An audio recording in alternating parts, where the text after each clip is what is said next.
Hello po! Welcome to my YouTube channel. It's me, Ate Riz Vlog. So, ngayong araw po ay prepare po ako for lunch po nila. At ang lulutuin ko po is oven uli. So, mushroom tapos broccoli. So, ipapakita ko sa inyo kung paano ito gawin. At kung ano yung mga ingredients na ilalagay po natin. So, tara guys, samahan nyo kayo, ipapakita ko sa inyo. So guys, ito yung mushroom. Nahiwa ko na siya. Yan, nahugasan ko na rin to. Tapos napatuyo ko na. Saka ko siya hiniwa. Tapos, ito naman yung broccoli. Yan. So, hiwain natin yan. Tapos, ito din, i-oven din natin to, yung squash, kalabasa. Yan, i-oven din natin yan mamaya. So, ito po yung lunch po nila mamaya. Yan. So, kung makikita nyo, yung halos mga ginagawa ko is halos mga gulay po yung niluluto ko. Kasi, mahilig po sila sa mga gulay, prutas. Yan. Bihira lang po sila kumain ng karne. So, ito. Ayan. I-oven natin yan mamaya.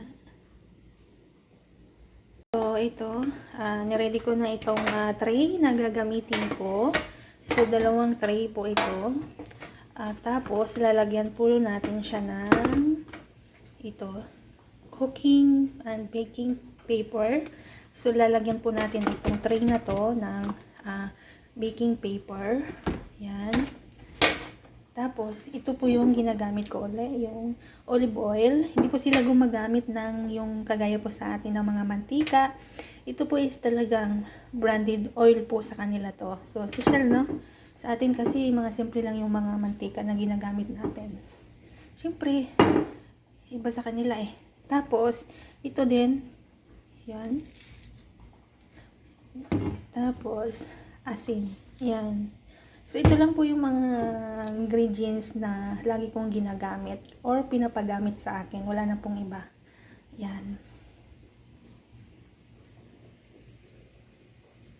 Ayan. Pumpkin po ito. Ano ba po ang pinagkaiba ng pumpkin sa kalabasa? Di ba po parang parehas lang din? Pero itong pumpkin, manipis yung, parang manipis lang yung laman niya. Tingnan nyo guys. Ayan. Di ba po ang kalabasa is makapal po ito, itong laman na to. Pero dito sa pumpkin, manipis lang po siya. Ayan. So, i-oven pa rin natin yan mamaya. So, tatanggalan natin ng buto. Ayan. So, ito na po yung ating broccoli. Nahiwa ko na po siya. Ayan, isasali natin dito at titimplahin po natin. Tapos, ilalagay na natin dito sa ating tray. Ayan.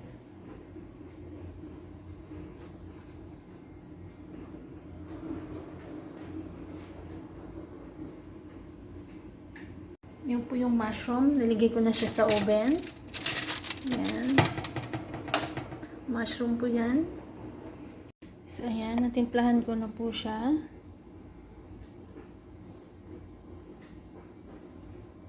So, ngayon,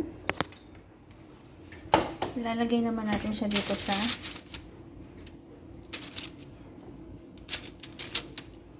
so, malinis naman po yung kamay ko. Ilalagay natin siya dyan.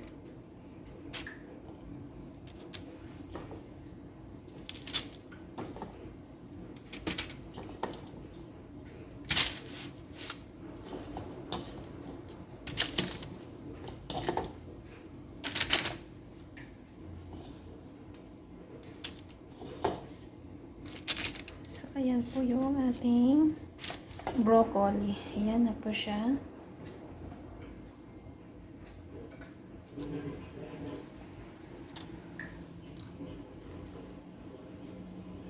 Yung sa pumpkin nga pala. Ngayon lang ako nakapag-hiwa po ng pumpkin. So, matagal na akong nakakita ng pumpkin, pero parang ngayon lang po ako nakapaghiwa ng ganun. Tapos, sabi sa akin ng may amo, na ang paghiwa daw is dandahan. Yun pala, yung pagbukas ko nun, manipis lang siya, hindi kagaya ng kalabasa makapal. So, yun pala yung pumpkin. So, i-ubi natin yun. Sasabay natin sa broccoli tapos sa mushroom.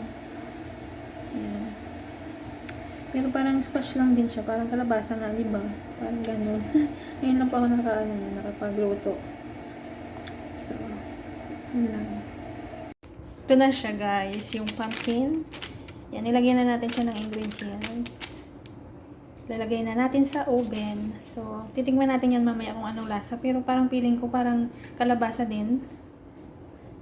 Ano bang pinagkaiba nun? Ng kalabasa, tapos yung pumpkin. Parang same lang din. Hindi ko alam. Pero try natin mamaya guys. So, yan lamang po. At sinare ko lang sa inyo kung anong itsura po nitong pumpkin. So, yan guys.